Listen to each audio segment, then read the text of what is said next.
विषयी आज आपण इतिहासाचा जागर करतोय.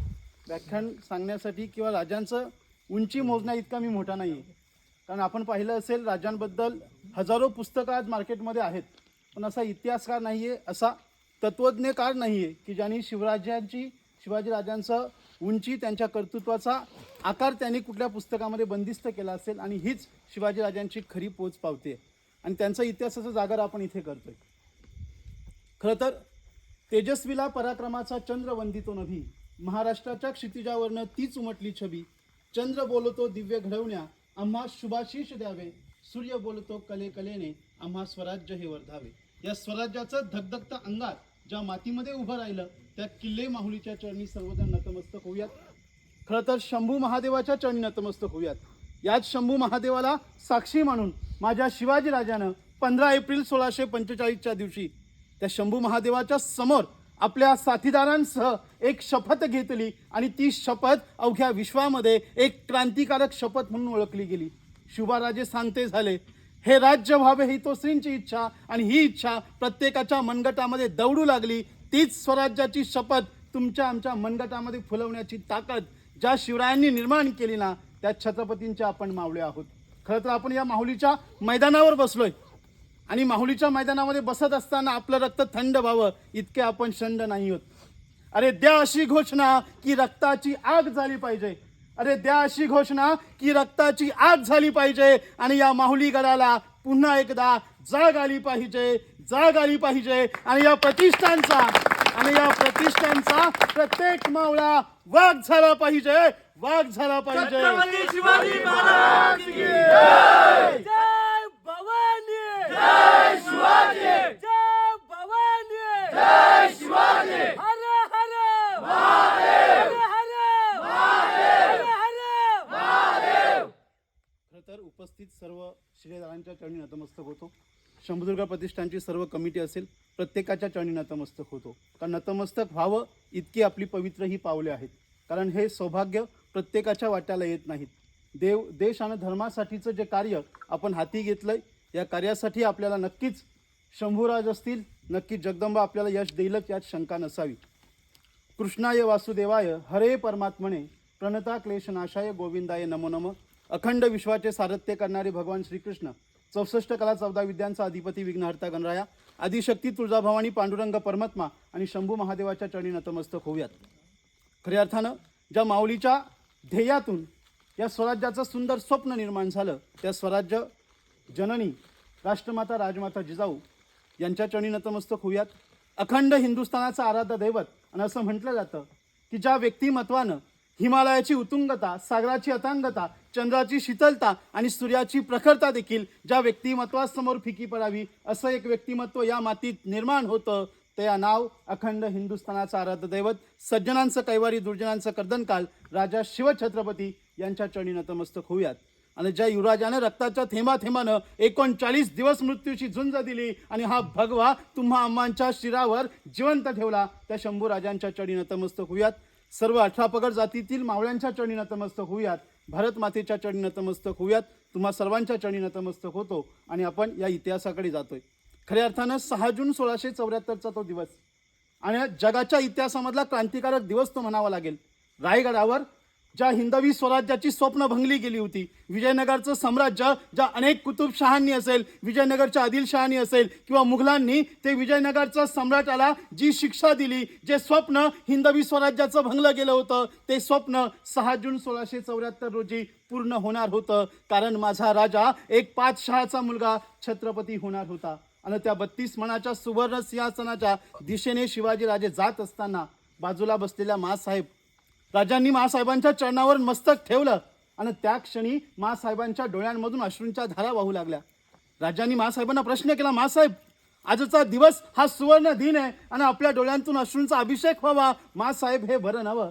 आणि मासाहेबांनी शिवाजी राजांकडे बघितलं आणि सांगत्या झाल्या, अरे राजा, तू 6 वर्षांचा होतास तुझ्या हाती मी समशेर दिली, हा विचार नाही केला ही समशेर माझ्या बाळावर लागेल, माझ्या बाळाच्या रक्ताची चिलकांडी उडेल, यामध्ये माझ्या बाळाचा जीव जाऊ शकतो. अरे राजा, मी तुझ्या हाती समशेर दिली, तुझं बालपण हिरावून घेतलं, कारण मला या हिंदवी स्वराज्यासाठी, या मातीसाठी एक राजा द्यायचा होता. जे स्वप्न मी बघितलं आणि ते स्वप्न माझ्या लेकरानं पूर्ण करावं. अरे हे सौभाग्य या मातेच्या वाटी येतोय ना. आजचा हा दिन खऱ्या अर्थानं या हिंदवी स्वराज्यासाठी पावन आहे राजा. अरे राजा, अश्रूंचा अभिषेक का होणार नाही. अरे स्वप्न मी बघितलं आणि माझ्या लेकरानं पूर्ण करावं, आणि ते स्वप्न आज मी माझ्या डोळ्यांनी बघते राजा. असा दिन कधीच इतिहासामध्ये पुन्हा येणार नाही राजा. हे अश्रू नाही आहेत, हे आनंद अश्रू आहेत, आणि याच अश्रूंनी आज अखंड हिंदुस्थानामध्ये हे 32 मनाचं सुवर्ण सिंहासन उभं केलंय.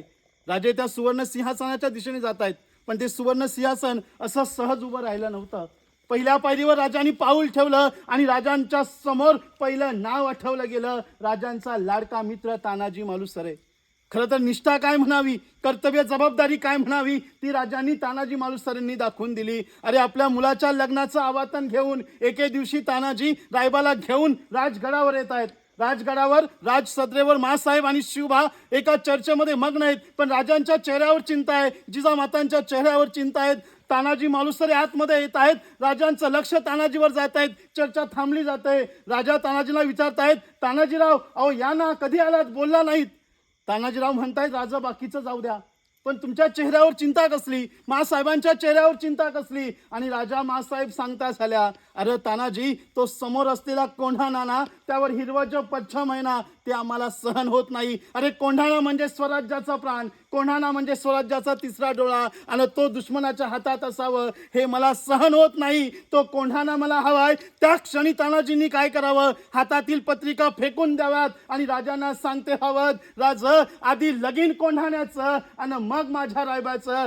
ती कर्तव्यता राजांना आठवली. अरे एका मुलाचं लग्न सोडून माझा तानाजीराव गेला गेला गेला आणि त्या कोंढाण्यासाठी स्वतःचं प्राण अर्पून आला. रक्ताच्या थारोळ्यात माझा तानाजीराव पडला, पण कोंढाणा मात्र स्वराज्यासाठी घेऊन आला. राजांच्या तोंडून शब्द निघाले, आधी लगीन कोंढाण्याचं. हे शब्द जरी तानाजीचे असले तरी राजांनी सांगते झाले की गड आला पण माझा सिंह गेला. पहिलं पाऊल राजांना आठवत आहेत ते तानाजी मालुसरेंचं. मित्र काय असावा. आज आम्ही पाहतोय की केसाने गळा कापणारे मित्र आम्हाला दिसत आहेत, विश्वासाचा आता बेचैन झालेले मित्र आम्हाला दिसत आहेत. आम्ही कोणावर विश्वास ठेवू शकत नाही. पण राजांसोबत होता तानाजीराव. आज ते तानाजीराव राजांना दिसत नाहीयेत.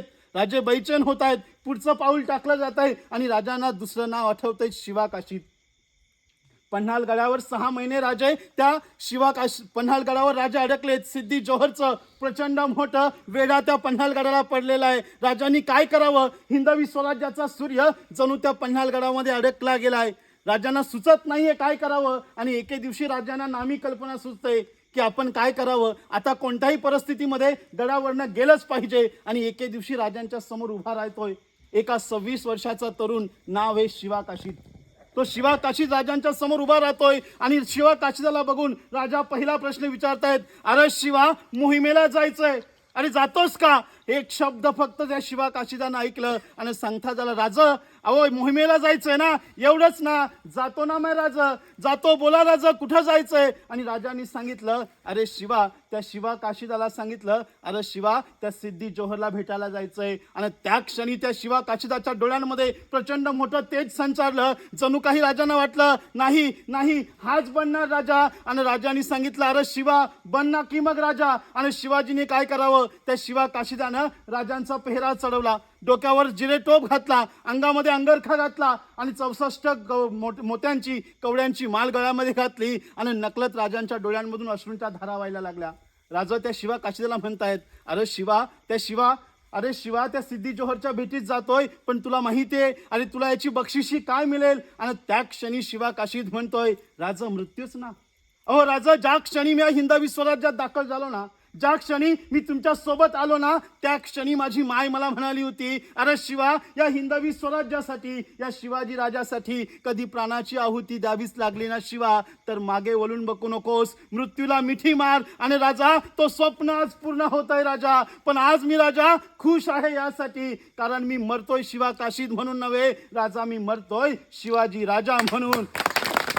ते शिवा काशीद राजांना आठवतायत बाजीप्रभू देशपांडे. जेव्हा हिंदवी स्वराज्याचा सूर्य आता जणू संपलाच अशी स्थिती असताना बाजीप्रभू राजांच्या पुढे येत आहेत आणि राजांना वडीलकीच्या नात्याने म्हणतायत, राज 300 बांधल घ्या आणि पुढे तुम्ही विशालगडाच्या रोखाने निघा. राजा आम्ही 300 बांधल घेतोय आणि इथेच ही गजापूरची खिंड थोपून धरतो. जोपर्यंत शरीरामध्ये प्राण येणार राजा तोपर्यंत रक्ताचा थेंब आणि थेंब ही गजापूरची खिंड पावन केल्याशिवाय राहणार नाही. राजा लाख मेले तरी चालतील पण लाखांचा पोशिंदा जगला पाहिजे हे सांगणारे बाजीप्रभू आज राजांना आठवत आहेत. खरं तर जी निष्ठा, जी कर्तव्य तत्परता जी मावळ्यांनी दिली ना त्याच्या बळावर हे हिंदवी स्वराज्य उभं राहिलं. राजांच्या डोळ्यांमधून अश्रूंच्या धारा वाहत आहेत, कारण राजांना माहिती होतं हे 32 मन सुवर्ण सिंहासन जरी सोन्याचं असलं ना तरी हे सोन्याचे जे काही पावलं आहेत हे सुवर्ण सिंहासन या मावळ्यांच्या रक्तानं मात्र पावन झालंय याची दाखल, याची माहिती राजांना होती आणि म्हणून राजांच्या अश्रूधारा वाहत आहेत. शिवा काशीदाचा प्रसंग होतोय, शिवा काशीदाचं बलिदान देशासाठी स्वराज्यासाठी दिलं जात आहे. पण जेव्हा पन्हाळगडावरनं राजे सुखरूप निघतायत ना तेव्हा राजे पहिल्यांदा काय करतायत, त्या शिवा काशीदाच्या घरी त्याच्या आईला भेटायला जात आहेत. बातमी शिलेदारांकरवे त्या शिवा काशीदाच्या आईला पोहोचली जाते.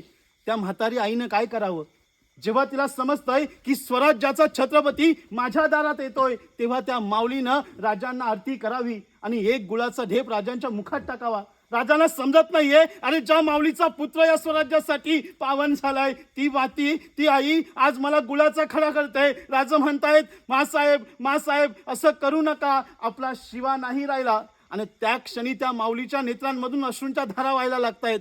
ती माई म्हणते, अरे राजा तुम्हाला काय वाटलं, मला वाटलं की शिवा काशीत मेला हे मला ठाव नाही राजा. अरे राजा, जेव्हा शिवा या स्वराज्यासाठी सांगून गेला होता की मला म्हणाला होता की पन्हाळ्याच्या वेळातून जेव्हा सुखरूप येईल ना तेव्हा राजा शिवाजीला तुझ्या दर्शनासाठी घेऊन येईल. पण राजा जेव्हा मी गावाच्या वेशीवर बसले होते ना तेव्हा मला तुझाच घोडा दिसला, माझा शिवा दिसला नाही रे राजा. आणि तेव्हा शिवाजी राजा म्हणतायत, मासाहेब रडू नका मासाहेब. शिवा काशीदाची आई मात्र थांबायला तयार नाहीये. राजा म्हणतायत, मासाहेब जरी शिवा काशीद या स्वराज्यासाठी गेला असला ना तरी हा राजा तुझा शिवा बनेल आणि तुझं रक्षण करेल. तरी मात्र त्या मासाहेबांच्या डोळ्यांतून अश्रू थांबत नाहीयेत. ती शिवा काशीदाची आई म्हणते, राजा तुला काय वाटलं की माझा शिवा गेलाय म्हणून मी रडते होय? अरे राजा, मी शिवा गेलाय म्हणून रडत नाहीये. अरे राजा, तुझ्या स्वराज्यासाठी द्यायला माझ्या पोटी दुसरा शिवा नाही ना म्हणून मी रडते. राजांच्या डोळ्यांतून अश्रूंच्या धारा मात्र प्रचंड वेगाने वाहू लागल्या. अशा माता या स्वराज्यामध्ये निर्माण झाल्या ना तेव्हा खऱ्या अर्थानं या हिंदवी स्वराज्यावर स्वराज्याचं सूर्य तळपू लागला. अशा एक एक मावळ्यांनी आणि मातांनी या स्वराज्यासाठी, या मातीसाठी स्वतःच्या रक्तानं पाठ वाहिलेत म्हणून आपल्याला हे हिंदवी स्वराज्य पाहायला मिळतं. खऱ्या अर्थानं इथे अनेक तरुण आहेत. शिवचरित्राचा हा स्वरूप आम्ही बाजूला ठेवूयात, हे झालं घडलेला इतिहास. पण शिवचरित्रातून नेमकं आम्ही काय शिकावं हा मोठा प्रश्नचिन्ह आहे. खरं तर तुम्ही बघितलं असेल 6 महिन्यांपूर्वीची घटना आहे. वसई येथे श्रद्धा वालकर नावाची एक तरुणी कॉलेजमध्ये शिकत असते आणि कॉलेजमध्ये शिकत असताना एका तरुणाच्या प्रेमामध्ये ती फसली जाते. तो अल्ताफ नावाचा तरुण त्या श्रद्धाला आपल्या प्रेमाच्या जाळ्यामध्ये अडकवतो आणि दिल्ली येथे घेऊन जातो.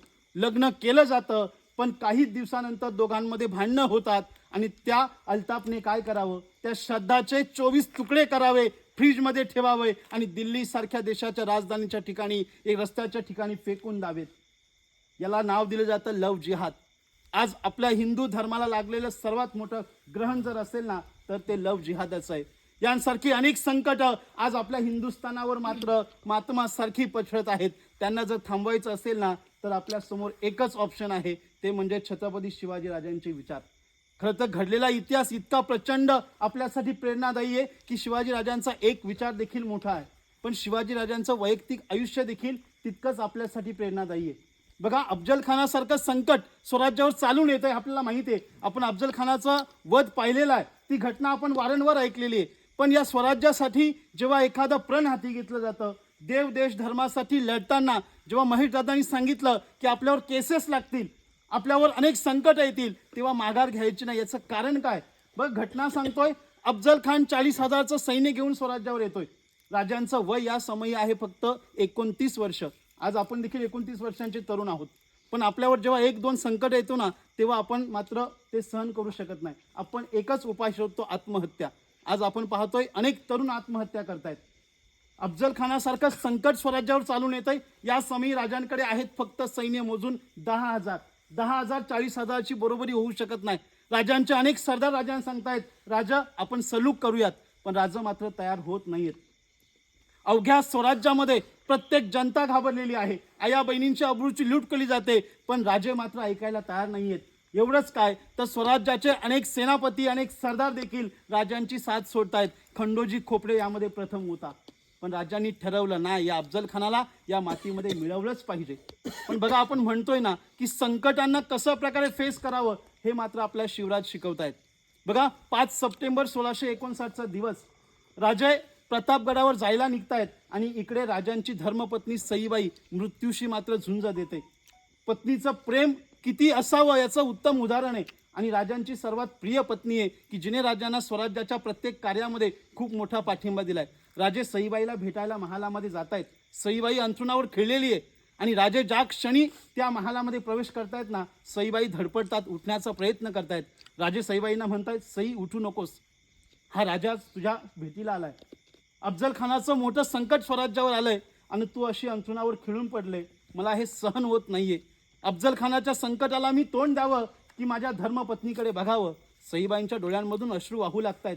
ती सईबाई राजांना म्हणते, राजा हिंदवी स्वराज्याचं स्वप्न मी उराशी बाळगलं आणि आज आपलं स्वराज्य बारसं घेत आहे, पण ते पाहण्याचं मात्र सुख मला भेटत नाहीये. मी जास्त दिवस टिकू शकत नाहीये. हे शब्द निघतायत आणि राजांच्या छातीमध्ये कळ येते. राजा म्हणतायत, सई असं बोलू नको.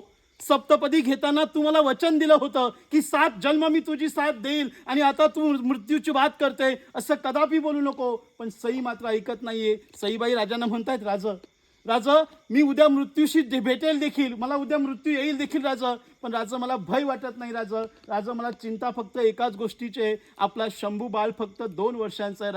राजा तुम्हाला दुःख झालं ना राजा, तर तुमच्या अश्रू पुसायला आईचा पदर असेल राजा, पण माझ्या शंभू बाळाला आईचा पदर मात्र अश्रू पुसायला नसेल राजा. एकच विनंती करते राजा, जर कधी प्रसंग आला ना शंभू बाळावर, तर त्याची आई देखील बना. ती सईबाई शंभू राजांना सांगते.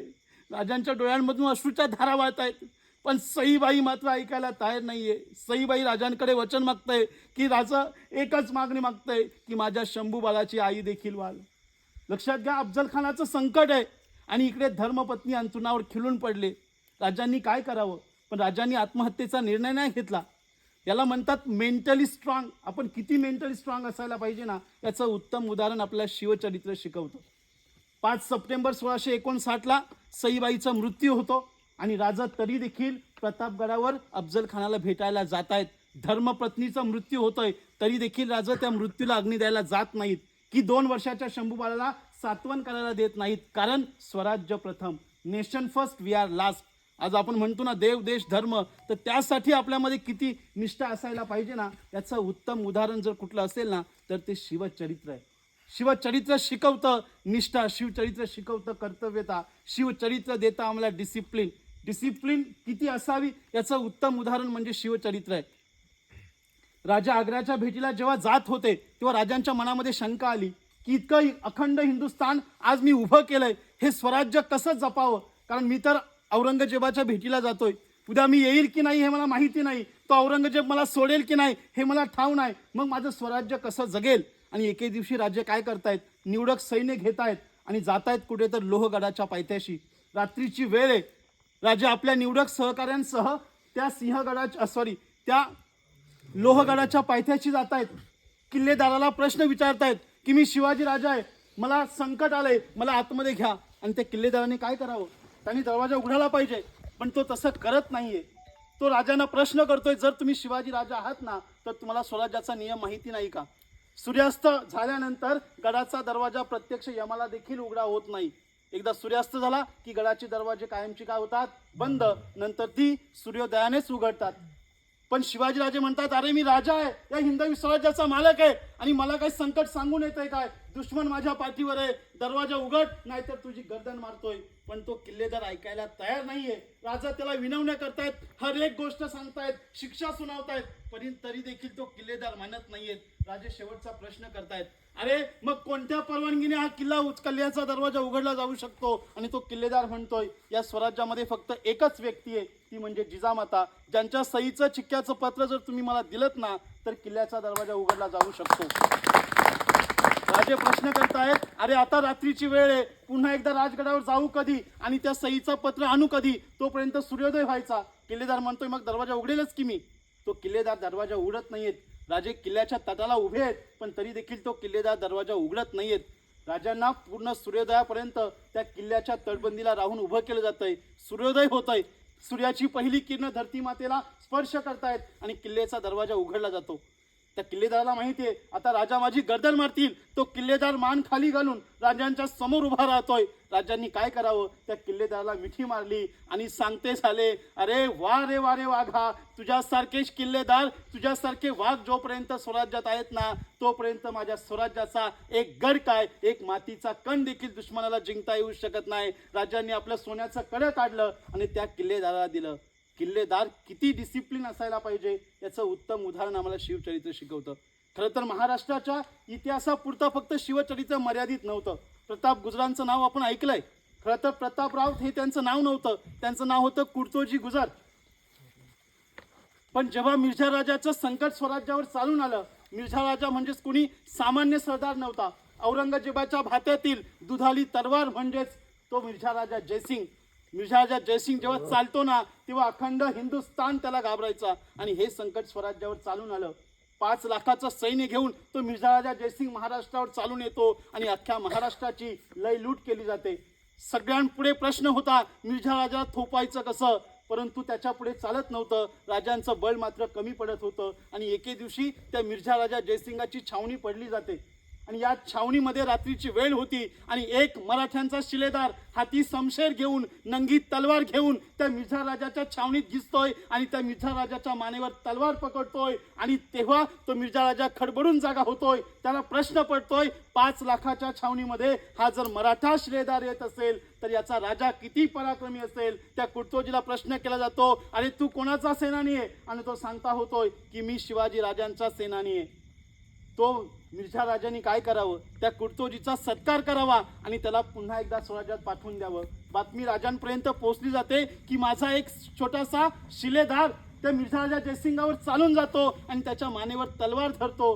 राजे त्या कुर्तोजीला बोलवतात, त्याचा सन्मान करतात आणि त्याला पदवी दिली जाते प्रतापराव. हेच प्रतापराव सुरतेच्या आक्रमणावेळी राजांच्या सोबत आहेत. रात्रीची वेळ आहे, 3 दिवस पूर्ण सुरत लुटली जात होती. इतकी सुरत लुटली जात होती की त्या सुरतेचं पूर्ण बदसुरत केलं जातं. खरं तर बघा आर्थिक नियोजन काय असतं याचं महत्त्वाचं उदाहरण म्हणजे शिवाजी राजे आहेत. शिवाजी राजांना माहिती होतं मुघलांचं आर्थिक केंद्र म्हणजे त्या काळची काय होती? सुरत होती. जर सुरत लुटली तर औरंगजेब नष्ट होईल, त्याचं एक बॅगचं जे काही इकॉनॉमिक बॅलन्स आहे ते नष्ट होईल. आणि राजांनीच हजारो किलोमीटर दूर जाऊन त्या सुरतेवर आक्रमण केलं. 3 दिवस सुरत लुटली जात होती, पण सुरतेमध्ये कोणत्याही स्त्रीला, वृद्धाला आणि लहानग्याला मात्र हात लावलं जात नव्हतं. असंच एक सुरतेमध्ये घर होतं. त्या घरामध्ये एक स्त्री आपल्या लहानशा मुलासमवेत राहत होती. रात्रीची वेळ होती आणि घोड्यांच्या टापांचा आवाज त्या घराच्या दिशेने येऊ लागला. त्या स्त्रीच्या उरामध्ये धडकी भरली. तिला वाटलं आता हे कुठला राजा आहे, कुठला सैनिक आहे, आपल्या घरावर आक्रमण होईल, कदाचित माझ्या अब्रूची देखील लूट केली जाईल, म्हणून ती स्त्री घाबरते. त्या क्षणी त्या सैन्यांचा गराडा त्या घराला पडतोय. काही सैन्य येत आहेत, पण ती स्त्री घराचे दरवाजे बंद करते. 1 घंटा जातो, 2 घंटा जाते, अख्खी रात्र जाते, दिवस उजाडला जातो आणि त्यानंतर एक सेनानी त्या दरवाजावर जातो. त्या स्त्रीच्या टकटक आवाज करतो, दरवाजा उघडला जातो. ती स्त्री घाबरत घाबरत दरवाजा उघडते आणि एक सेनानी हात जोडून त्या स्त्रीच्या समोर उभा आहे आणि सांगता होतोय, म्या प्रतापराव गुजर, मला शिवाजी राजाने पाठवलंय आणि राजाने मला सांगितलं होतं की अख्खी सुरत लुटली जात असताना या घराच्या विटेला देखील धक्का लागता कामा नये. त्या स्त्रीला प्रश्न पडला, हा शिवाजी राजा तर परमुलकातला, महाराष्ट्रातला, पण माझ्या का अब्रूची लक्षण करतोय? ती स्त्री राजांना भेटायला जाते, राजांच्या चरणावर मस्तक ठेवते आणि राजांना म्हणते, मी तर एक अबला स्त्री, पण आपण माझं का रक्षण करावं? आणि तेव्हा राजा सांगता होत आहेत की आपले पती मोहनदास नावा पारेख, या मोहनदास पारेखांनी आपलं अख्खं आयुष्य